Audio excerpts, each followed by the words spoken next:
सालों पहले की बात है जब राजा एक दूसरे को पैगाम के साथ ही कुछ पहेलियां भी भेजा करते थे। ऐसे ही किसी एक राजा का दूत सर्दियों के मौसम में एक दिन मुगल साम्राज्य के बादशाह अकबर के दरबार में पहुंचा। वो अपने साथ पहेली के रूप में पिंजरे में कैद एक नकली शेर लेकर गया था। राजा ने पहेली के साथ एक पैगाम भी भेजा था। पैगाम में लिखा था कि क्या मुगल राज्य में कोई ऐसा बुद्धिमान है जो पिंजरे और शेर को छुए बिना शेर को बाहर निकाल सके। अब मुगल सम्राट अकबर सोच में पड़ गए कि आखिर शेर और पिंजरे को हाथ लगाए बिना भला शेर को कैसे बाहर निकाला जा सकता है। पहेली के साथ भेजे गए पैगाम में यह भी साफ लिखा था कि पिंजरे से शेर को बाहर निकालने के लिए एक व्यक्ति को एक ही बार मौका मिलेगा। अकबर काफी परेशान हो गए। उन्हें लगा कि यह तो बहुत मुश्किल है और अगर शेर को पिंजरे से बाहर नहीं निकाल पाए तो मुगल राज्य की काफी बदनामी भी होगी।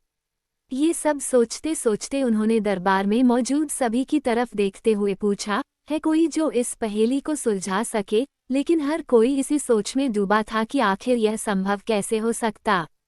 अकबर के पूछने पर जब किसी ने जवाब नहीं दिया तो उन्हें अपने वजीर बीरबल की याद आने लगी, जो सभा में मौजूद नहीं थे। उन्होंने तुरंत दरबान को भेजकर बीरबल को दरबार में हाजिर होने का आदेश भिजवाया, लेकिन अफसोस बीरबल किसी सरकारी काम से राज्य से बाहर गए हुए थे। रात भर अकबर इसी सोच में डूबे रहे कि आखिर पहेली को कैसे सुलझाया जाए। दूसरे दिन फिर दरबार लगा, लेकिन बीरबल की कुर्सी खाली देखकर अकबर उदास हो गए।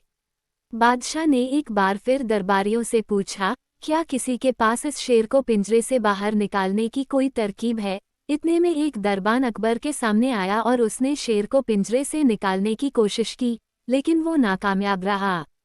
दूसरे दरबान ने पहेली को सुलझाने के लिए एक जादूगर को बुलवाया, लेकिन वो भी विफल रहा। कोशिश करते करते शाम होने को आई, तभी बीरबल दरबार में पहुंच गए। अकबर को परेशान देखकर बीरबल ने पूछा, क्या बात है सम्राट, आप इतने परेशान क्यों हैं?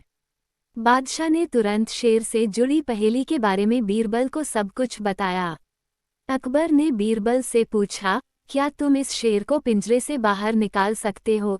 बीरबल ने कहा, हाँ, मैं कोशिश कर सकता हूँ। अकबर बहुत खुश हुए, क्योंकि मुगल साम्राज्य में बीरबल के जैसा बुद्धिमान और चतुर दूसरा कोई नहीं था।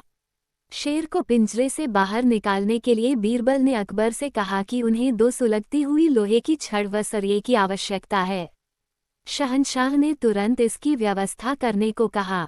जैसे ही बीरबल को लोहे की छड़ मिली तो उन्होंने पिंजरे को छुए बिना छड़ को अंदर पहुंचाकर उसे नकली शेर पर रख दिया।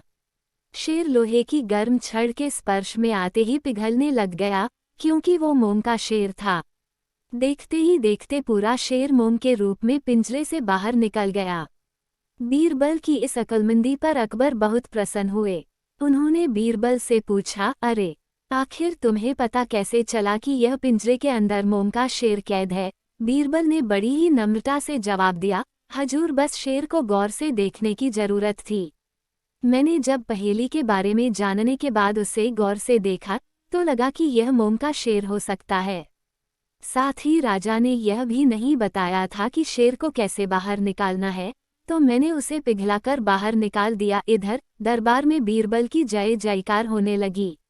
उधर पहेली लेकर अकबर के दरबार पहुंचा राजदूत अपने राज्य वापस लौट गया और बीरबल के इस कारनामे के बारे में राजा को बताया।